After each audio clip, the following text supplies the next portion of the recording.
नमस्कार, स्पोर्ट्स 9 में आप सभी का स्वागत है। मैं हूं शिवेंद्र, मेरे साथ हैं मेरी सहयोगी अंकिता।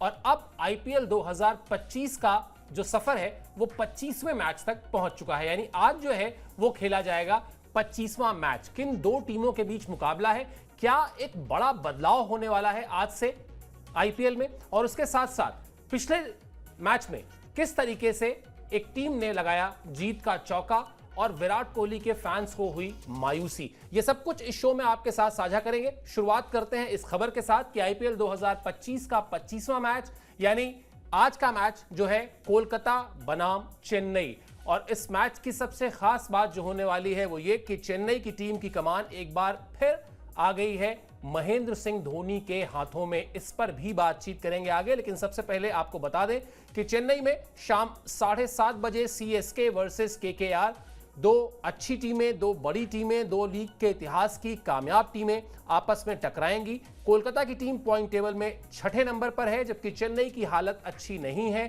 चेन्नई की टीम है 9वें नंबर पर। दोनों ही टीमें, जैसा मैंने कहा, पहले खिताब जीत चुकी हैं। हाँ, खिताब जीतने के मामले में चेन्नई का पलड़ा भारी है। चेन्नई ने 5 बार इस खिताब को जीता है, जबकि कोलकाता की टीम 3 बार ट्रॉफी जीत चुकी है। लेकिन एक हाई प्रोफाइल मैच इस लिहाज से क्योंकि बहुत सारे स्टार खिलाड़ी आज मैदान में उतरेंगे। लेकिन उससे पहले, इन सारी चीजों से पहले, वो बड़ी खबर जो बीते दिन का डेवलपमेंट है, यानी बड़ा डेवलपमेंट है, और वो डेवलपमेंट है महेंद्र सिंह धोनी की कप्तानी।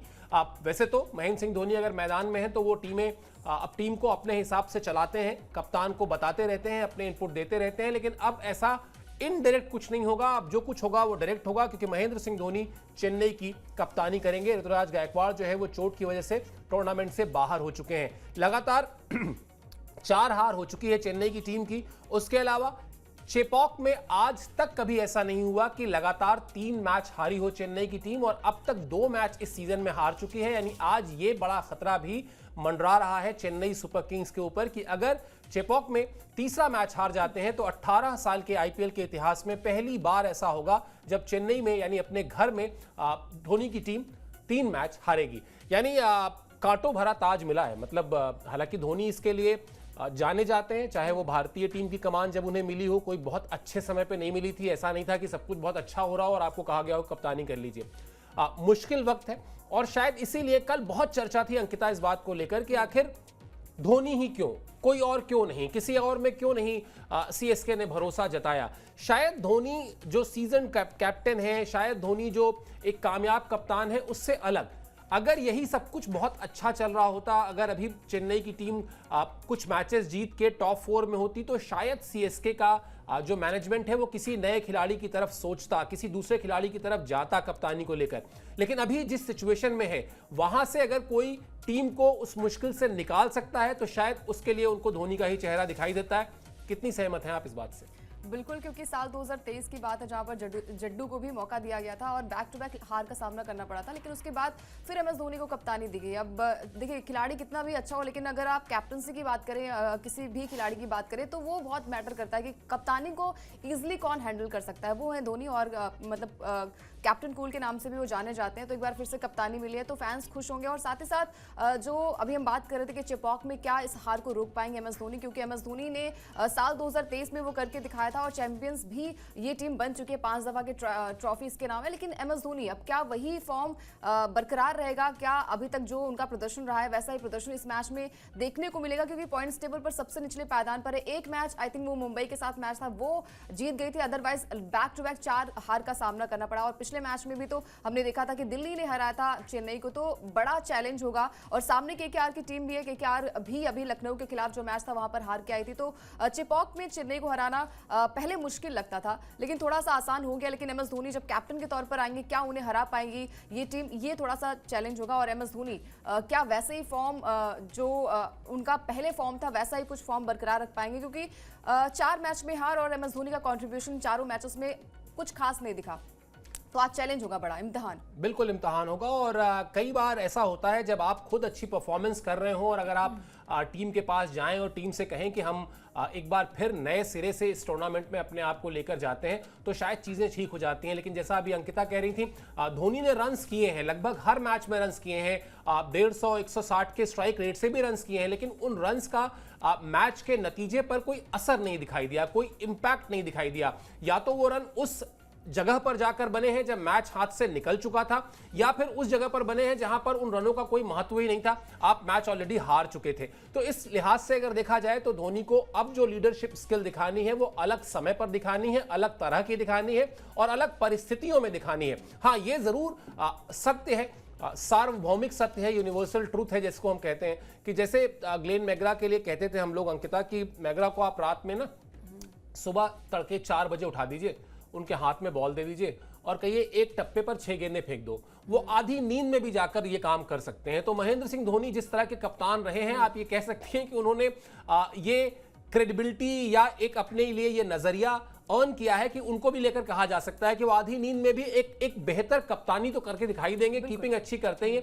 तो शायद यहां से चेन्नई के लिए वो जो उम्मीदें हैं, जो उनके फैंस को उम्मीदें हैं, अब कल न्यूज रूम में आप तो थी ही वहां पर, 22 साल के एक लड़के से बात हो रही थी, जर्नलिज्म का कोर्स करके हमारे यहाँ इंटर्नशिप कर रहे हैं और वो डाई हार्ड फैन है धोनी के। मतलब उनको अब भी कहीं से ये नहीं लग रहा था कि धोनी, कहा कि मतलब धोनी अभी बुजुर्ग हो गए हैं बिल्कुल, और मतलब रन्स नहीं ले पा रहे, तो उन्होंने कहा कि शेर अभी बूढ़ा नहीं हुआ है। बिल्कुल। तो ये जो मतलब देश के अलग अलग हिस्से में अगर ये सिर्फ रांची में होते या सिर्फ चेन्नई में होते या सिर्फ कलकत्ता में होते तो शायद बात अलग होती, लेकिन देश के हर एक हिस्से में जिस तरह से उनके फैंस हैं धोनी के, ये दिखाता है कि उन्होंने किस तरह की क्रिकेट खेली है और किस तरह से उस प्यार को हासिल किया है। तो वो जो टर्न अराउंड हम बार बार कह रहे हैं वो शायद होता दिखाई दे। सब कुछ डिपेंड करता है इस बात पर कि धोनी खुद किस तरह से लीड करते हैं, खुद किस तरह से बल्लेबाजी करते हैं, अपने माइंडसेट में किस तरह का बदलाव लेकर आते हैं। चलिए, कप्तानी की बात अलग हो गई, टीम की बात कर लेते हैं।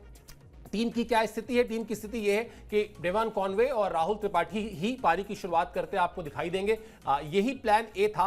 अब ऋतुराज गायकवाड़ नहीं है तो भी ये प्लान जो है वो नहीं बदलेगा, इसमें थोड़ा बहुत अगर ऊपर नीचे हुआ लेकिन अब वो वापस आपको वहीं पर जाना पड़ेगा। इसके अलावा रचिन रविंद्र, नूर अहमद पाथिराना जैसे खिलाड़ी हैं जो विदेशी खिलाड़ी हैं। इसके अलावा अनुभवी अश्विन और जडेजा, ये बहुत बड़ा इंपॉर्टेंट पॉइंट है कि ये सिर्फ अब धोनी का इम्तिहान ही नहीं है, ये इम्तिहान आर अश्विन का भी है, ये इम्तिहान रविंद्र जडेजा का भी है। ये दो खिलाड़ी जिनकी बड़ी पहचान, इनके करियर की बड़ी पहचान चेन्नई सुपर किंग्स की टीम रही है अंकिता।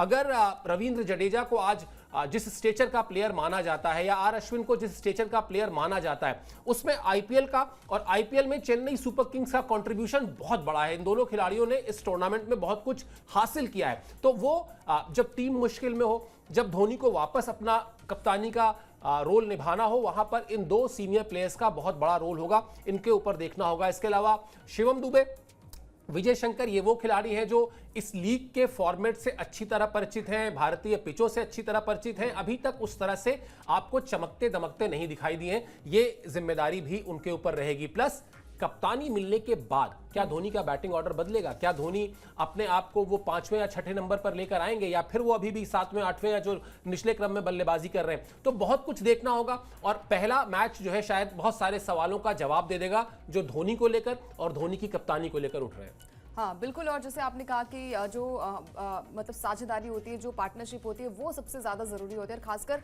यहाँ पर राहुल त्रिपाठी को वैसा कुछ करना पड़ेगा। अभी तक वो जलवा दिखा नहीं पाया, क्या आज के मैच में वो ऐसा प्रदर्शन कर पाएंगे? क्योंकि अगर आप बार बार फेल हो रहे हैं, अगर 5 मैचेस हो गए और 4 मैचेस में आपकी बल्लेबाजी नहीं टिक पाई है, तो कुछ चेंजेस आपको करने पड़ेंगे। और राहुल त्रिपाठी अभी तक वो खुलकर बल्लेबाजी नहीं कर पा रहे। आई थिंक वो समझ नहीं पा रहे हैं। इतनी देर तो शायद समझेंगे तो शायद ये पूरा टूर्नामेंट खत्म हो जाएगा और आपको समझ भी नहीं आएगा। ड्वेन कॉनवे को भी कुछ अच्छा प्रदर्शन करना पड़ेगा। रचिन रविंद्र, 1 या 2 मैचेस में आपको हीरो नहीं बनकर आना है, आपको हर एक मैच में, क्योंकि आप एज अ ओपनर अगर आप उतरते हैं मैच में तो आपको पता होना चाहिए कि आप पावर प्ले का इस्तेमाल कैसे करेंगे, 10 ओवर कैसे आप बल्लेबाजी कर पाएंगे। और यही काबिलियत होती है। और मैच को, क्योंकि बार बार ये मौके आपको नहीं मिलेंगे।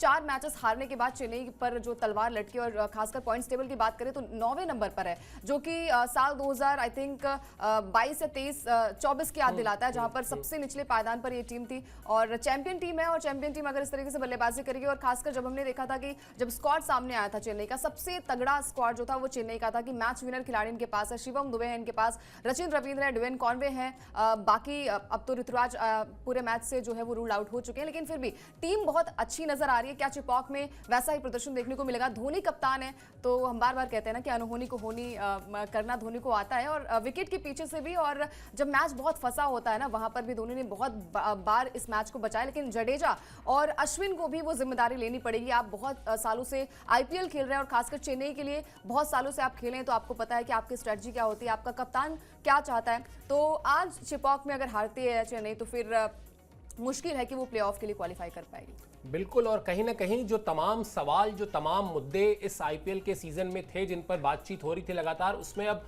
सारे मुद्दों को पीछे छोड़ते हुए धोनी की कप्तानी अब मुद्दा नंबर 1 बन चुका है। वो बिल्कुल पहली पायदान पर है, जिसको लेकर खूब बातचीत हो रही है, चाहे आप मीडिया के किसी सेक्शन में चले जाएं या सोशल मीडिया में चले जाएं, क्योंकि धोनी की कप्तानी अगर है तो फिर ये लोग सवाल तो उठाएंगे कि क्या टीम कमबैक करेगी, और शायद बड़ा अच्छा मौका भी है कमबैक करने के लिए, क्योंकि आप अपने घर में खेल रहे हैं, आप उस मैदान में खेल रहे हैं जिस मैदान पर खेलकर आपने कई बार खिताब तक कदम कदम बढ़ाया है अपना।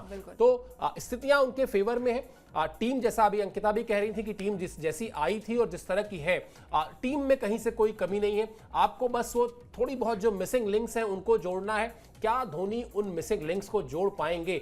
उम्मीद उनसे यही है, कम से कम उनके करोड़ों क्रिकेट फैंस को उनसे यही उम्मीद है कि वो ये काम करेंगे। देखना है किस्मत बदलते हैं या नहीं चेन्नई की। चलिए, किस्मत बदलनी चाहिए अब कोलकाता की भी 2 खिलाड़ियों के लिहाज से, और वो 2 खिलाड़ी बड़े मैच विनर हैं और आईपीएल में लेकर आते हैं कैरेबियन तड़का। मैं बात कर रहा हूं सुनील नरेन और आंद्रे रसेल की। दोनों ही खिलाड़ी केकेआर की टीम का अहम हिस्सा है, लेकिन अब तक दोनों ही खिलाड़ियों से उस तरह की परफॉर्मेंस नहीं देखने को मिली है जिसकी दरकार रहती है। इसके अलावा क्विंटन डिकॉक और सुनील नरेन पारी की शुरुआत करेंगे, और यहीं पर सुनील नरेन का जो हमने बात कही कि जिस तरीके से पिछले सीजन में उन्होंने अपना काम किया था, या फिर जब कोलकाता की टीम चैंपियन बनी थी 2012 और 2014 में, तब जिस तरह से उन्होंने सलामी बल्लेबाजी की परिभाषा को इसमें बदला था, जिस तरह की आक्रामक शुरुआत दिलाई थी लगभग हर दूसरे तीसरे मैच में, वो रोल एक बार फिर उनको निभाना पड़ेगा। अभी तक ये दोनों ही खिलाड़ी यानी आंद्रे रसेल और सुनील नरेन उस तरह के अपने टेम्परामेंट में नहीं दिखाई दिए हैं। क्या इनकी भी किस्मत बदलेगी? क्या ये भी अपने उस फॉर्म को हासिल करेंगे जिसके लिए इनको मोटी रकम देकर केकेआर की टीम ने अपने साथ जोड़ा हुआ है? इसके अलावा जो इंपॉर्टेंट पॉइंट है वो अजिंक्य रहाणे है। अजिंक्य रहाणे की कप्तानी है, क्यों? क्योंकि ये टीम चैंपियन टीम है अंकिता, पिछला खिताब जीती हुई टीम है, और अब आप टॉप 4 में अभी नहीं है। अगर आपने खिताब जीता हुआ है तो आपसे ये उम्मीद की जाती है कि आप अगले साल इतना खराब परफॉर्मेंस नहीं करेंगे कि मतलब सीधा आप टॉप पे थे और फिर सीधा बॉटम पे चले जाएं। तो वो जो एक साख की लड़ाई होती है, उस लिहाज से अजिंक्य रहाणे पर नजर रहेगी। थोड़ी सी चर्चा इस बात पर है कि अगर मान लेते हैं स्पिन फ्रेंडली ट्रैक रहा, जिसकी हम आगे बात करेंगे, तो मोइन अली को हो सकता है मौका मिल जाए। वरुण चक्रवर्ती अभी तक एक टीम की ताकत बनकर दिखाई दे रहे हैं, लगातार अच्छी गेंदबाजी कर रहे हैं, लगातार विरोधी टीम के बल्लेबाजों को परेशान कर रहे हैं। अभी तक उनको रीड कर पाना मतलब आधी से ज्यादा टीमों के लिए मुश्किल ही आ रहा है। यहां भी कहानी वही है कि सब कुछ सही है, कुछ एक चीजें मिसिंग लिंक है, उन मिसिंग लिंक्स को जोड़ना होगा जल्दी से जल्दी। और वो मिसिंग लिंक में जो सबसे पहले दिखाई दे रहा है अंकिता, मुझे जो दिखाई दे रहा है वो यही कि वो जो कैरेबियन तड़का है सुनील नरेन और आंद्रे रसेल का, वो जब तक नहीं लगेगा तब तक आपकी टीम की जो नैया है वो डगमगाती रहेगी, पार नहीं लगने वाली। हाँ बिल्कुल, क्योंकि आपने 2024 में जब नरेन को ओपनिंग करने का मौका मिला था तो उन्होंने तूफानी बल्लेबाजी की, तो वैसा ही कुछ प्रदर्शन जो है वो आपको 2025 में करना पड़ेगा। क्योंकि अगर आपने कोई भी चीज़ प्रूव कर दी और आपके नाम पर एक टैग लग गया कि भाई बेस्ट ओपनर के तौर पर बेस्ट स्पिनर हैं आप, तो आपको वो प्रूव करना पड़ेगा, और हर एक मैच में करना पड़ेगा, एक मैच में नहीं। जब आपकी टीम जो है वो 6ठे पायदान पर है, 9वें पायदान पर है, पॉइंट्स टेबल पर नेट रन रेट जो है वो बहुत मैटर करता है, तो आपको हर एक मैच को समझना पड़ेगा कि आपको बल्लेबाजी कैसे करनी है। और खासकर वो हमने देखा कि एक बार अगर टिक जाते हैं और खासकर पावर प्ले का इस्तेमाल जो है वो ओपनर्स कर लेते हैं, तो फिर आपको पता है कि वहीं से रन्स आपको मिलते हैं और फिर बाकी के बैट्समैन पर जो वो प्रेशर होता है ना वो रिलीज हो जाता है। और आंद्रे रसेल मतलब ये कैरिबियन जितने भी बैट्समैन है ना, बॉलर्स है, उनके आते ही जो है वो मैदान पर एक अलग जोश हो जाता है कि भाई अगर पोलार्ड है, यहाँ पर क्रिस गेल हैं, या फिर अभी फिलहाल जो नरेन और यहाँ पर आंद्रे रसेल हैं, वो अगर मैदान पर आते हैं तो बस उनके लिए डेथ ओवर्स में अगर 1 या 2 ओवर मिल जाते तो वो एक बड़ा स्कोर बन जाता है, लेकिन अभी तक वो तड़का जो है वो देखने को नहीं मिला है। क्या वैसा ही प्रदर्शन जो है वो आज के मैदान पर देखने को मिलेगा? दोनों ही टफ टीमें हैं, 5 दफा के चैंपियन, 3 ट्रॉफी इनके पास है और डिफेंडिंग चैंपियन भी केकेआर रही है और 2023 की चैंपियन जो है वो चेन्नई रही है। तो कमतर तो कोई नहीं है, लेकिन अब ग्राउंड पर करना होगा प्रदर्शन। हर एक प्लेयर्स को जो है वो अच्छा प्रदर्शन करना पड़ेगा, खासकर मिडिल ऑर्डर में। वेंकटेश अय्यर बहुत महंगे बिके हैं, 23 करोड़ की बड़ी रकम के साथ आप टीम में शामिल हुए हैं, तो आपको भी वैसा प्रदर्शन करना पड़ेगा जैसे केएल राहुल ने करके दिखाया। उन्हें चाहे आप ओपन करके दिखाइए या फिर उन्हें चौथे नंबर पर बल्लेबाजी कराइए। मैच में अगर आप हीरो बनना है ना, तो आपको हर एक ऑर्डर में बल्लेबाजी, फिर आप ये नहीं कह सकते कि मैं ओपनर हूं और एक्सक्यूज देके आप टीम से जो है वो और आप बच जाएं। लेकिन वेंकटेश अय्यर जो है वो अभी तक मेरे हिसाब से एक मैच में आप अच्छा प्रदर्शन करेंगे तो मैं आपको मतलब अच्छा प्लेयर नहीं करूंगी, क्योंकि साईं सुदर्शन ने अपने आप को प्रूव किया है। जीटी के लिए उनका नाम इतना ज्यादा पॉपुलर नहीं हो रहा है, लेकिन उन्होंने जीटी के लिए इतना अच्छा प्रदर्शन किया है। हर एक मैच में भले ही टीम हार रही है, लेकिन उनका जो प्रदर्शन रहा है ना, वो हर एक मैच में एक 50 लगाकर आते हैं। तो वैसा ही कुछ फॉर्म दिखाना पड़ेगा वेंकटेश को भी। बाकी नरेन अगर अच्छा प्रदर्शन करेंगे तो टीम जो है वो आज जीत भी सकती है। बिल्कुल, इसीलिए जीटी की टीम टॉप पर भी है पॉइंट टेबल में, क्योंकि उसके खिलाड़ी जो है उनमें उनके जो परफॉर्मेंस में एक कंसिस्टेंसी दिखाई दे रही है। और इसीलिए एक मैच या 2 मैच अगर आप सिर्फ जिता रहे हैं अपनी टीम को, तो फिर शायद आप मैच विनर हो सकते हैं, लेकिन आप ग्रेट प्लेयर नहीं हो सकते, आप भरोसेमंद खिलाड़ी नहीं हो सकते। जहां पर आपकी एक छवि बने कि अगर ये खिलाड़ी मैदान में है तो बाजी अभी हाथ से निकली नहीं है। चलिए पिच की बात कर लेते हैं। हालांकि बड़ा सस्पेंस है पिच को लेकर, अभी तक ये समझ में नहीं आ रहा है कि चेन्नई की जो ट्रेडिशनल विकेट रहती है, क्या वो विकेट इस तरह से बिहेव क्यों नहीं कर रही है। स्टीफन फ्लेमिंग उस पर सवाल भी उठा चुके हैं। क्या कह रही है विकेट, आपको बताते हैं। सस्पेंस है मोटे तौर पर जो बातचीत अभी तक निकल कर आई है। साथ ही साथ मौसम जो है वो कम से कम ठीक है कि मौसम जो है बिल्कुल साफ सुथरा रहेगा। स्पिन गेंदबाजों को लेकर ही आज भी सस्पेंस है कि क्या मदद करेगी या नहीं मदद करेगी, लेकिन जो अभी तक संकेत है वो यही है कि पिच जो है वो स्पिनर्स को मदद करेगी। थोड़ी देर पहले हम लोग बात भी कर रहे थे कि इसीलिए शायद कोलकाता की टीम मोइन अली को अपने साथ लेकर जा सकती है प्लेइंग 11 में। टॉस का रोल बहुत इंपॉर्टेंट हो जाएगा। टॉस का रोल इंपॉर्टेंट इसलिए हो जाएगा क्योंकि अगर आप पिच की रीड जब आप कर लेते हैं, पिच को जब आप समझ लेते हैं, तो आप फिर ये फैसला करते हैं कि आपको पहले बल्लेबाजी करनी है या पहले गेंदबाजी करनी है। लेकिन इस फैसले को करना और इस फैसले को एग्जीक्यूट करने के बीच में टॉस आता है और टॉस पर आपका कोई अधिकार नहीं होता। तो कुल मिलाजुला कर आप देखना होगा किस तरह का बिहेव रहता है आज की विकेट का, क्योंकि वो धोनी को बार बार जब हम ला रहे हैं ना अपनी बातचीत के केंद्र में, धोनी की जो समझ है विकेट को लेकर उसकी बड़ी तारीफ हुई है। मतलब कितने सारे जब हम लोग मैचेस कवर किया करते थे और धोनी के साथ बातचीत का मौका मिलता था, तो समझ में आता था कि वो पिच को देखने का उनका एक अलग नजरिया है। वो ऊपर से पिच नहीं देखते, बल्कि पिच के अंदर जाकर भी झांकते हैं। वो शायद वैसे ही है जैसे मुझे याद आ रहा है सचिन तेंदुलकर का एक विज्ञापन था जिसमें वो बैट को ऐसे नॉक करते हैं अपने उंगलियों से और फिर कहते हैं कि मेरा बैट मुझसे बात करता है। तो वैसे ही शायद पिच भी जो है, एक विज्ञापन ऐसे आया भी था, डॉक्टर बनके धोनी जाते थे पिच पे और फिर वो कहते थे कि पिच जो है, तो इस तरह की पिच की रीडिंग को लेकर भी धोनी किस तरह से अपना असेसमेंट करते हैं वो भी देखना होगा। चलिए रिकॉर्ड बुक की तरफ भी ले चलते हैं आपको। रिकॉर्ड बुक में बताते हैं कि भाई क्या कहानी है। रिकॉर्ड बुक में इन दोनों टीमों में से किस टीम का पलड़ा भारी है, कौन सी टीम अब तक बेहतर करती आई है। और यहां पर भी पलड़ा तो चेन्नई का ही भारी है अंकिता, क्योंकि 30 मैचेस जो खेले गए हैं उसमें 19 मैच, मतलब लगभग डबल मैच आपने चेन्नई ने जीते हैं और 10 मैच जो है वो कोलकाता की टीम ने जीते हैं। एक मैच का नतीजा नहीं निकला है। लेकिन मुझे पता है अंकिता हर बार यही कहती हैं कि पहले क्या हुआ है वो मैटर नहीं करता, आज क्या होगा ये ज्यादा मैटर करता है। जीत लेकिन दोनों टीमों को चाहिए। मतलब दोनों ही टीमों के लिए आपने जो बात कही बड़ी साख वाली बात है कि एक टीम डिफेंडिंग चैंपियन है और एक टीम उससे 1 साल पहले की चैंपियन है। यानी ये दो टीमें ऐसी नहीं है जो आपको अक्सर जो है वो 7वें 8वें 9वें नंबर पर दिखाई दें। ये आपको वो दो टीमें हैं जो हमेशा आपको टॉप 4 टॉप 5 में दिखाई देती हैं। और अगर अभी भी ट्रेन छूटी नहीं है, अगर आपको इस ट्रेन को पकड़ना है तो फिर आपको तेज कदमों से दौड़ना होगा, जीत हासिल करनी होगी, तब जाकर आप टॉप 5 की रेस में बने रहेंगे और फिर वो प्लेऑफ का जो सपना है, जो हर टीम के लिए पहला पड़ाव होता है, वो आप टारगेट कर सकते हैं। बिल्कुल। और अगर आप चेन्नई की बात करें तो 9वें पायदान पर है, तो यहाँ से अगर आप मैच हारेंगे ना तो फिर आपके लिए और भी दिक्कतें पैदा बिल्कुल हो जाएंगी। बाहर होने के कगार पे आ जाएंगे। बाहर होने के कगार पर होंगे और फिर उसके बाद आपको बैक टू बैक सारे मैचेस बड़े मार्जिन से जीतने पड़ेंगे। नेट रन रेट भी मैटर करेगा। अगर आज का मैच अगर आपको जीतना है, चाहे वो केकेआर की बात करें या फिर चेन्नई की बात करें, आपको हर एक मैच जो है वो बड़े मतलब रन रेट के हिसाब से जीतना पड़ेगा। और खासकर थोड़ी दुविधा होगी यहाँ पर माही के लिए भी कि भाई अभी तक जितने भी मैचेस हमने खेले हैं चेज नहीं हो पाए। अगर 180 के ऊपर स्कोर बन जाता है तो फिर दिक्कतें पैदा हो जाती हैं। तो आज शायद यहाँ पर टॉस जीतकर सबसे पहले बल्लेबाजी करने आ सकते हैं यहाँ पर चेन्नई की टीम, क्योंकि थोड़ा सा चेंज करना पड़ेगा अपने प्लान को, जो है वो चेंज करना पड़ेगा। और आपको भी इतने रन्स बनाने पड़ेंगे, स्कोर बोर्ड पर आपको इतने रन्स बनाने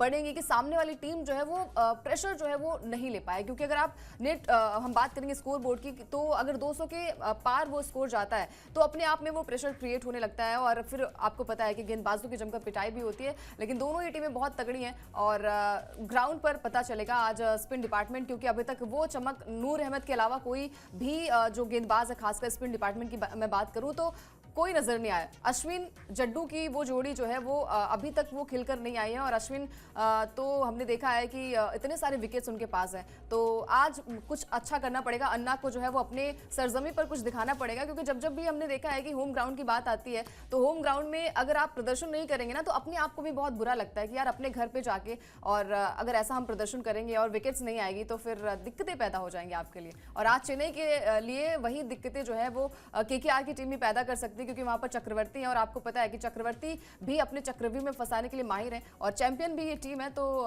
तगड़ी टीम दोनों है, दोनों में से कौन बाजी मारेगी, टॉस बहुत ज्यादा मैटर करेगा। बिल्कुल, यानी कुल मिलाजुलाकर कहानी ये है कि अगर चेन्नई में जाकर वरुण चक्रवर्ती चमक गए और आर अश्विन कुछ नहीं कर पाए तो फिर वो इम्तहान जो है उसके नंबर्स आप भी समझ रहे हैं कहाँ ज्यादा जाएंगे और कहाँ कम जाएंगे। तो अभी इम्तहान सिर्फ चेन्नई सुपर किंग्स का या सिर्फ महेंद्र सिंह धोनी का नहीं है, इम्तहान उन तमाम खिलाड़ियों की साख का है जो चेन्नई में खेलकर चैंपियन बने हैं, जो चेन्नई में खेलकर कई बार बड़े खिताब उन्होंने जीते हैं और बड़े रिकॉर्ड्स बनाए हैं। तो सबका इम्तहान है, सबको मिलजुल कर ही इस इम्तहान को पास करना होगा, तभी जाकर मजा आएगा। वरना चेन्नई के फैंस के लिए सिर्फ और सिर्फ मायूसी रहेगी और फिर बस यही एक वो रहेगा कि धोनी को देख लें, बाकी धोनी क्या कर रहे हैं या चेन्नई क्या कर रही है, ये क्यूरियोसिटी जो है धीरे धीरे खत्म होती जाएगी। चलिए आज का सवाल आपको बता देते हैं, क्योंकि यहां पर क्यूरियोसिटी आप लोग की रहती है कि सवाल क्या है, जवाब क्या है और जीता कौन है। ये तीनों ही चीजें आपको हम अपने शो पर बताते हैं कि लगातार जो हम अपना क्विज का हमारा सेक्शन है जो हमारी वेबसाइट www.tv9hindi.com पर चल रहा है। सवाल बहुत आसान है अंकिता। सवाल है कि आईपीएल 2025 में किसकी जगह एमएस धोनी बने चेन्नई के कप्तान। ऑप्शन आपके पास 4 है, रविंद्र जडेजा, रचिन रविंद्र, ऋतुराज गायकवाड़ और आर अश्विन। ये ऑप्शन आपके पास है और सही जवाब देने वाले 3 प्रतिभागियों को मिलेगा आकर्षक पुरस्कार। ज्यादा जानकारी के लिए लॉग इन करें www.tv9hindi.com। और ये ऑप्शन जो है वो बहुत ईजी है, कल ही ये फेरबदल हुआ है। बिल्कुल, कल ही फेरबदल हुआ है और अभी शो पर भी हम लोग काफी देर से बातचीत कर चुके हैं, तो एक तरीके से पेपर आउट हो चुका है, पेपर लीक हो चुका है अगर आपने हमारी बातचीत को ध्यान से सुना हो तो। लेकिन फिर भी बिल्कुल जरूर आप इसमें हिस्सा लीजिए, क्योंकि 3 प्रतिभागियों को आकर्षक पुरस्कार मिलेगा, पुरस्कार जीतने का मौका है और उस हिसाब से वाकई सवाल काफी आसान है। किस्मत आजमाइए, क्या पता इस बार वो आकर्षक पुरस्कार जीतने की बारी आपकी हो। अब बीती रात की बात करते हैं, जहां पर जीत की बारी जो थी वो थी दिल्ली कैपिटल्स की। दिल्ली कैपिटल्स ने शानदार जीत दर्ज की और सवाल जो था या क्यूरियोसिटी जो थी, उत्सुकता जो थी, जिज्ञासा जो थी वो यही थी कि क्या जीत का चौका लगेगा। जीत की हैट्रिक तो लग चुकी थी, दिल्ली ने लगा दिया जीत का चौका और बहुत शानदार तरीके से लगाया। कैसा रहा मैच ये आपको बता देते हैं। दिल्ली कैपिटल्स ने बेंगलुरु को हराया है और वो भी 6 विकेट के अंतर से, यानी जीत का जो मार्जिन था वो ठीक ठाक था। बड़ी ही कन्विंसिंग जीत रही दिल्ली के लिए। 13 गेंद पहले यानी 2.1 ओवर पहले ही दिल्ली की टीम ने यह मैच जीत लिया था। आरसीबी ने दिल्ली को 164 रन का लक्ष्य दिया था, दिल्ली ने 17.5 ओवर में 169 रन बनाकर यह लक्ष्य हासिल कर लिया। अलग ही दिख रही है अंकिता दिल्ली। बाकी देखिए कौन जीतेगा ये सीजन, अभी कोई ये नहीं कह सकता कि दिल्ली की टीम प्लेऑफ खेलेगी ही खेलेगी या दिल्ली की टीम जीतेगी या नहीं जीतेगी। लेकिन हाँ, एज ऑफ नाउ अगर अभी जितना आईपीएल हुआ है, जो हम लगातार रोज बताते हैं कि इतने मैच हो गए इतने मैच हो गए, 25वें मैच जो आज खेला जाना है उस तक अगर देखा जाए तो दिल्ली की टीम अलग तेवर में दिख रही है, अलग अंदाज में दिख रही है। बिल्कुल, और हर एक मैच में हमने देखा है कि मैच विनर जो है वो बनकर सामने आया, चाहे आप आशुतोष की बात कर लीजिए, चाहे आप बात कर लीजिए केएल राहुल की बात कर लीजिए। और चारों मैचेस में जब से केएल राहुल की एंट्री हुई है, मतलब तीसरे मैच से, एक मैच में वो मिसिंग थे, नहीं थे वहां पर, तो हर एक मैच में उन्होंने अपने आप को प्रूव किया और कल के मैच में भी अच्छा प्रदर्शन किया है। तो दिल्ली की टीम मतलब ऑन पेपर हमने देखा था कि थोड़ी सी डिसबैलेंस नजर आ रही थी और लगा कि विदेशी खिलाड़ी हैं और इंडियन टीम के बहुत कम खिलाड़ी वहां पर मौजूद है। हमने अक्षर पटेल को भी बहुत कम आंका था कि भाई उनकी कप्तानी कैसी होगी, लेकिन वही चीजें होती हैं, जब आप सोचने की क्षमता आपकी बंद हो जाती है ना, वहीं से शायद दिल्ली की शुरुआत होती है। तो ये दिल्ली जो है वो कहती है ना कि दिल्ली दूर नहीं है, वो ट्रॉफी जो है वो दूर नहीं है। और हर एक मैच में अगर आप अच्छा प्रदर्शन करेंगे और खासकर नेट रन रेट, मैं बार बार यही बात कर रही हूँ कि भले ही आपके पॉइंट्स थोड़े से कम हो जाएं, लेकिन बड़े मार्जिन से अगर आप मैच को जीतते हैं ना, तो आपकी ट्रॉफी जो है वो नजदीक होती है और दिल्ली डिजर्व भी करती है। ट्रॉफी नहीं जीती है, अच्छा प्रदर्शन कर रही है और यहाँ से अगर हारेगी तो दिक्कत जो है वो आई थिंक फैंस को भी और हम सबको दिक्कतें होंगी, क्योंकि हर एक मैच में अच्छा प्रदर्शन जो है वो हर एक खिलाड़ी की तरफ से देखने को मिला। गेंदबाजी बेहतरीन रही है, बल्लेबाजी बेहतरीन रही है, हालांकि थोड़ी सी फैप पर हम नजर डालेंगे तो उनका प्रदर्शन जो है वो अभी तक वो नजर नहीं आया। तो अच्छी बात है कि डुप्लेसी की जो खासियत है वो यही है कि पावर हिटर के लिए जाने जाते हैं, लेकिन जब तक मैच अगर आप जीतते हैं तो आपकी वो कमजोरी जो है वो छुप जाती है। तो आगे के मैचेस में अब उन्हें भी वो संभालना पड़ेगा, संकट मोचक बनकर उन्हें भी टीम में शामिल होना पड़ेगा।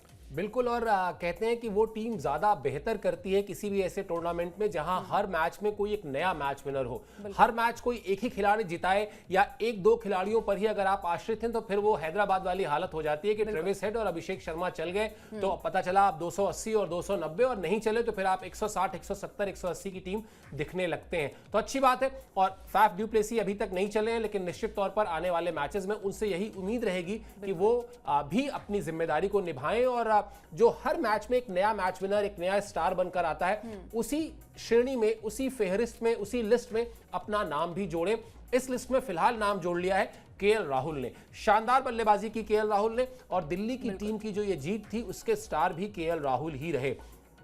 53 गेंद पर 93 रन, यानी 53 बॉल्स और 93 रन्स, इसमें 7 चौके और 6 छक्के लगाए केएल राहुल ने। 175.47 की स्ट्राइक रेट से केएल राहुल ने बल्लेबाजी की और उनको प्लेयर ऑफ द मैच चुना गया।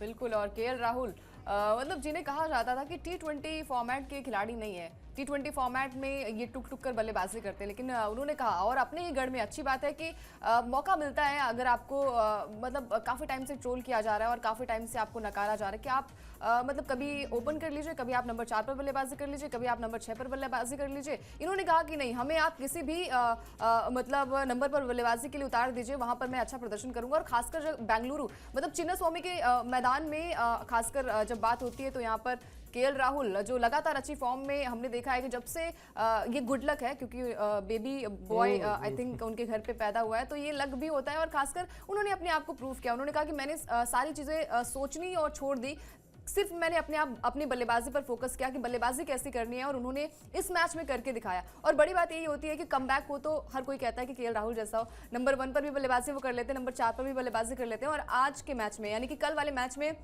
उन्होंने यही दिखाया कि देख लीजिए T20 का भी मैं बैट्समैन हूं। मतलब स्ट्राइक रेट आप देख लीजिए 175 से 175 से ज्यादा, बिल्कुल 175.47 की स्ट्राइक रेट रही। और सही बात है, ये पॉइंट उन्होंने प्रूव किया कि अगर किसी को ये लगता है कि वो ज्यादा बेहतर वनडे के खिलाड़ी हैं या ज्यादा बेहतर टेस्ट के खिलाड़ी हैं, तो ऐसा बिल्कुल नहीं है। वो एक कंप्लीट पैकेज है। और मैं तो 3-4 साल पहले, 5 साल पहले की बात करता हूं, जब विराट कोहली कप्तान हुआ करते थे, ये जो खिलाड़ी तीनों फॉर्मेट खेलते हैं ना, जिन पर भरोसा किया जाता है कि हर एक फॉर्मेट में वो आपको आगे लेकर जाएंगे, केएल राहुल वहां पर थे। तो मुझे कम से कम पर्सनली कोई डाउट नहीं था कि वो T20 के बेहतरीन बल्लेबाज हैं। समय चाहिए होता है, वो समय उनको मिला तो उन्होंने वो करके भी दिखाया। और बड़ी बात ये है कि ये बहुत आसान लग रहा है। अभी तक हमने जो बताया इसमें ये नहीं समझ में आ रहा है कि कोई बहुत ट्विस्ट भी था यहाँ पर, यानी ये बहुत कोई आसान परिस्थितियों में केएल राहुल ने रन नहीं बनाए हैं। शुरुआत जो है वो बहुत खराब थी। उस खराब शुरुआत से अपनी टीम को पहले संभालना, फिर उसके बाद मुकाबले में वापस लेकर आना और फिर जीत दिलाना, यह काम भी केएल राहुल ने किया। कैसे, ये आपको इस अपडेट में दिखाते हैं कि किस तरह से खराब शुरुआत के बाद केएल राहुल ने टीम को जीत दिलाई। 58 रन पर अंकिता 4 विकेट गिर चुके थे दिल्ली कैपिटल्स के। और टॉप 3 जो बल्लेबाज हैं, वो टॉप 3 बल्लेबाज दहाई के आंकड़े तक भी नहीं पहुंचे थे, यानी डबल डिजिट तक भी नहीं पहुंचे थे, जिसमें फाफ डू प्लेसी शामिल हैं 2 रन, जेक फ्रेजर शामिल हैं 7 रन, अभिषेक पोरेल शामिल हैं 7 रन। और उसके बाद कप्तान अक्षर पटेल जो ये सोच के आए रहे होंगे कि थोड़ा वक्त बिताएंगे क्रीज पर और थोड़ा साथ देंगे केएल राहुल का और लक्ष्य के करीब जाने का प्रयास करेंगे, लेकिन वो भी 15 रन बनाकर आउट हो गए। यानी 58 रन पर 4 विकेट गिरने के बाद केएल राहुल की वो पारी थी। ये जब आप बता देते हैं जिन्होंने मैच ना देखा हो और जिनको एक तो है सीधा सीधा कि 53 गेंद पर 93 रन, बड़ी अच्छी बात है, लेकिन 53 गेंद पर 93 रन से पहले की जो सिचुएशन थी, जो मुश्किलें थी, जब आप वो बता दें तो फिर उस पारी का जो चमक है वो और ज्यादा बढ़ जाती है। बिल्कुल 4 विकेट गिरते हैं तो हमने देखा है कि हर एक मैच में जब नंबर 5 पर कोई बल्लेबाजी करने आता तो वो प्रेशर जो है वो बल्लेबाज पर रहता है और विकेट्स भी गिरते हैं, लेकिन उस प्रेशर को, और सबसे खासियत जो है वो केएल राहुल की यही है कि वो प्रेशर नहीं लेते, पेशेंस के साथ वो बल्लेबाजी करते हैं। और खासकर अगर आपने टेस्ट मैच को खेल लिया ना तो वो पेशेंस लेवल अपने आप में बिल्ड होता जाता है और हर एक फॉर्मेट में थोड़ी सी दिक्कतें होती हैं। आप भले ही ट्रोल उन्हें करिए कि स्लो बैटिंग के लिए वो जाने जाते हैं, लेकिन हर एक मैच में उन्होंने अपने आप को प्रूव किया और ये भी दिखाया कि अपने गढ़ में बल्लेबाजी कैसे करनी चाहिए और हीरो कैसे बनना चाहिए। यहाँ पर विराट के नाम ज्यादा थे, लेकिन केएल राहुल ने वो कारनामा किया, वो मतलब काम किया और खासकर 4 विकेट्स गिरते हैं तो वहां से मैच को जिताना। जैसे हमने पहला मैच जब लखनऊ के साथ हुआ था, आपको भी याद होगा, उस मैच में भी ऐसे विकेट्स गिरे थे, लेकिन आशुतोष शर्मा ने लास्ट ओवर तक बल्लेबाजी की और 1 विकेट से उस मुकाबले को अपने नाम किया। तो ऐसे हीरो पनपते हैं और दिल्ली कैपिटल्स ने अपने हर एक मैच में देखा है कि कोई ना कोई बल्लेबाज उभर कर सामने आता है। तो केएल राहुल जो कि जब से उन्हें टीम में शामिल किया गया तब से वो गुड लक जो है वो टीम के लिए लेकर आ रहे हैं। इससे पहले उन्हें काफी ट्रोल किया गया था लखनऊ के साथ जब थे वहां पर स्लो पारी के लिए, और 10 विकेट से जब एसआरएच के साथ वो मैच था वहां पर हार का सामना करना पड़ा। तो उसके बाद से बहुत सारी चीजें होती हैं, आप किसी खिलाड़ी को ऐसा ट्रोल करेंगे तो दिमाग में वो चीजें बैठ जाती हैं, फिर आप रिवेंज के साथ लौटते हैं और दिल्ली कैपिटल्स के साथ जैसे ही शामिल हुए उसके बाद से उनका बल्ला जो है वो रिवेंज ले रहा है। और आई थिंक आप जबान से रिवेंज नहीं ले सकते, अपने काम से रिवेंज लेते हैं और शांति के साथ वो रिवेंज लिया उन्होंने और प्रूफ करके दिखाया। और अच्छी बात ये होती है कि अपने होम ग्राउंड पर अगर आप अच्छा प्रदर्शन करेंगे तो ये अपने आप में एक खुशी मिलती है कि आगे के मैचेस में भी और अच्छा प्रदर्शन करेंगे। और खासकर आरसीबी को हराना बहुत मुश्किल होता है उनके ही गढ़ में, किसी भी टीम की अगर हम बात करें उनके गढ़ में हराना ये प्राउड की भी बात होती है और टफ भी होता है। और टफ सिचुएशन में अगर आप जीतते हैं तो फिर मज़ा भी बहुत आता है।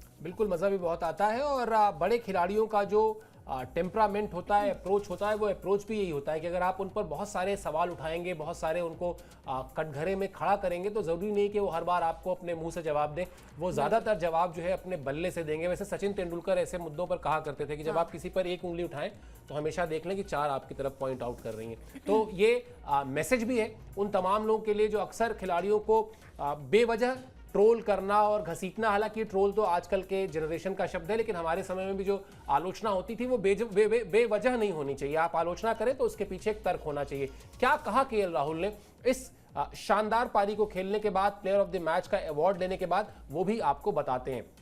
ये थोड़ा अलग किस्म का विकेट था, मुझे विकेट को समझने में मदद मिली क्योंकि मैंने 20 ओवर विकेट के पीछे रहकर भी इसका बर्ताव देखा था। मैं अपने शॉट्स जानता हूं, टीम को अच्छी शुरुआत दिलाना चाहता था, इस तरह के विकेट पर मुझे किस तरह के शॉट्स खेलने हैं इसका मुझे अंदाजा था। अगर मुझे छक्का मारना है तो मैंने सोच रखा था कि वो शॉट मैदान के किस हिस्से में मारना है। मैं एक-एक 2-2 रन लेने के साथ साथ बड़े शॉट्स खेलने की कोशिश करता हूं। मैं क्रीज पर बहुत देर तक सुस्त बल्लेबाजी नहीं कर सकता हूं। ये अब जो हम लोग पिछले 4-5 मिनट से चर्चा कर रहे थे ना कि वो लखनऊ के लिए जब खेलते थे और जिस एक मैच का जिक्र भी अंकिता ने भी किया जब 10 विकेट से माफ कीजिए हार गई थी लखनऊ की टीम, तब उसके बाद जिस तरह से उन पर सवाल किए गए थे, उनके बल्लेबाजी पर सवाल किए गए थे, ये उसका जवाब है।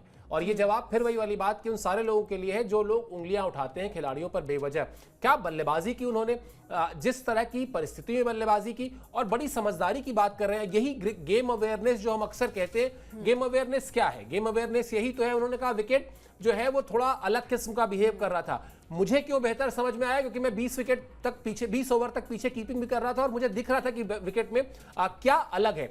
वही चीजें मैंने अपनी बल्लेबाजी में अप्लाई की, नतीजा आपके सामने है। बिल्कुल। और उन्होंने ये भी कहा कि भाई 1 या 2 रन के चक्कर में भी था मैं, और बड़े शॉट्स लगाने अगर आप जाएंगे, 4 विकेट आपके गिर गए, 5 विकेट आपके गिर गए, तो आपको प्रेशर को हैंडल करना पड़ेगा, आपको प्रेशर में आके बल्लेबाजी नहीं करनी पड़ेगी। वैसा ही केएल राहुल ने किया। और जब विकेट के पीछे आप हैं और आपको पता है कि विकेट्स कैसी है, और खासकर कीपर्स की बहुत अच्छी बात होती है कि आप मतलब विकेट के पीछे से आपको पूरा मैदान दिखता है और पूरा ग्राउंड दिखता है कि आप कैसी बल्लेबाजी वहां पर कर पाएंगे, गेंदबाजी कैसी कर पाएंगे। इसलिए आई थिंक धोनी को भी बेस्ट प्लेयर माना जाता है, फिनिशर या फिर उनका जो माइंडसेट है इसीलिए उनको जाना जाता है। लेकिन केएल राहुल शांत स्वभाव के, इनका बिहेवियर हमने बहुत एग्रेशन वाला नहीं देखा है। और हमेशा चैंपियंस ट्रॉफी की हम बात कर लेते हैं, इससे पहले जो इंग्लैंड सीरीज हुई थी इंडिया से वो भी हम देख लेते हैं, वहां पर भी फिनिश किया है मैच को।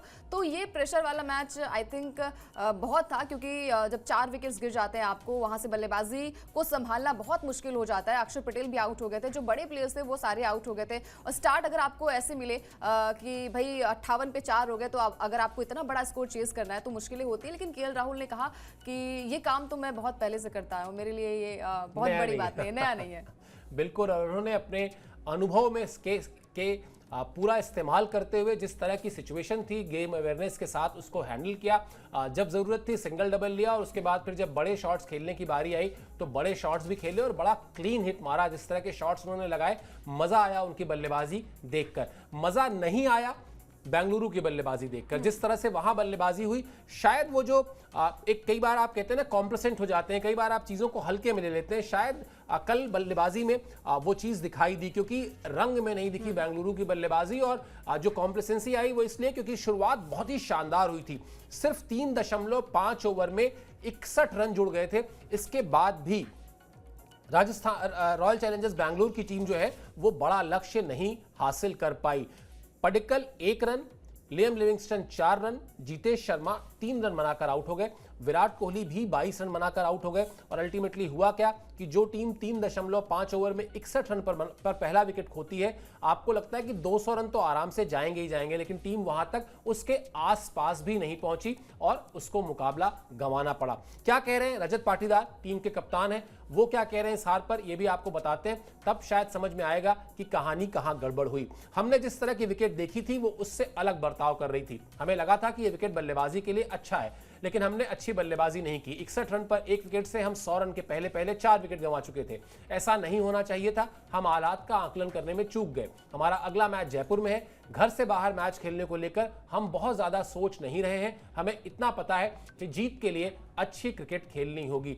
बहुत मूल बात है, अच्छी बात है, यंग कैप्टन है, टीम को लीड कर रहे हैं, टीम में बहुत सारे स्टार हैं, लेकिन अगर बॉटम लाइन आपको पता हो ना भाई, जैसे मैं हमेशा रोहित शर्मा के लिए कहता हूं कि रोहित शर्मा की कामयाबी की एक बड़ी जो वजह है या जो एक मूल मंत्र है वो ये है कि चीज़ों को कॉम्प्लिकेट नहीं करते कि ये हो गया, दिस हो गया, दैट हो गया, धूप आ गई, बारिश आ गई, पिच में ये था वो था। वो सीधे कहते हैं बैट और बॉल की जंग है, बैट और बॉल की जंग में जो बेहतर करेगा वो जीतेगा। तो वैसी वाली कहानी है। रजत पाटीदार को भी समझ में आ गया कि मैचेस चाहे होम हो चाहे अवे हो, आपको अगर जीतना है तो अच्छी परफॉर्मेंस करनी होगी।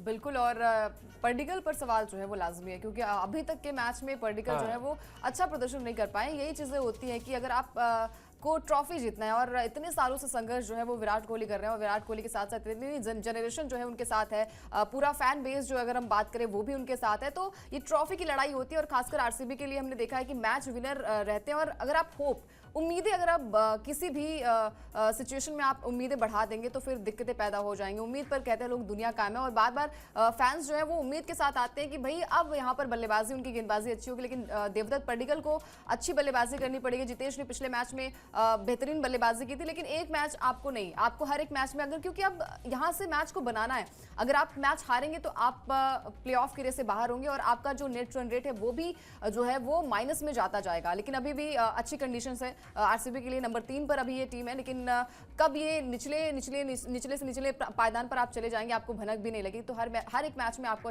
अच्छा प्रदर्शन करना पड़ेगा। रजत पाटीदार की कप्तानी जो है वो सराहनीय रही, लेकिन वही चीजें हैं कि एक कप्तान जो है, एक खिलाड़ी आपको मैच को नहीं जिताएगा। आपको हर एक प्लेयर पर जो है वो अच्छी, टिम डेविड, अब मैं बार बार कहूंगी क्योंकि भले मैच हारते हैं लेकिन निचले क्रम में आके बल्लेबाजी भी करके जाते हैं। टिम डेविड ने भी अच्छी बल्लेबाजी की है। बस वही है कि मैच जो है वो आरसीबी के खाते में नहीं था। अब वही कहा उन्होंने कि जयपुर में अगला मैच है, वहां पर जाके हम अच्छा प्रदर्शन करेंगे, और हार से जो है वो कुछ सीखने वाली भी बात होगी। हार से अगर आप सीखते हैं तो आपके लिए प्लस पॉइंट होगा, अदरवाइज तो फिर आप हर एक मैच में ऐसा ही प्रदर्शन करेंगे तो आपको पता है कि आपकी हालत क्या होने वाली है। बिल्कुल, हालत क्या होने वाली है, और साथ ही साथ वो जो इंतजार है 18 साल का कि आरसीबी चैंपियन बने, वो फिर इंतजार जो है और बढ़ जाएगा। अगर शुरुआत अच्छी की है टीम ने, लय में भी आ चुकी है टीम, एक आध मैच हारने से बहुत कुछ जाता नहीं है, आप हार सकते हैं आप अगर आपने पहले मैचेस जीते हुए, लेकिन हाँ, गलतियों से सबक लेना बहुत जरूरी है और गलतियों में सुधार करना बहुत जरूरी है। अगर आपने सुधार नहीं किया तो फिर देरी होती जाएगी और फिर जैसा मैंने कहा कि फिर वो जो इंतजार है वो इंतजार बना ही रहेगा।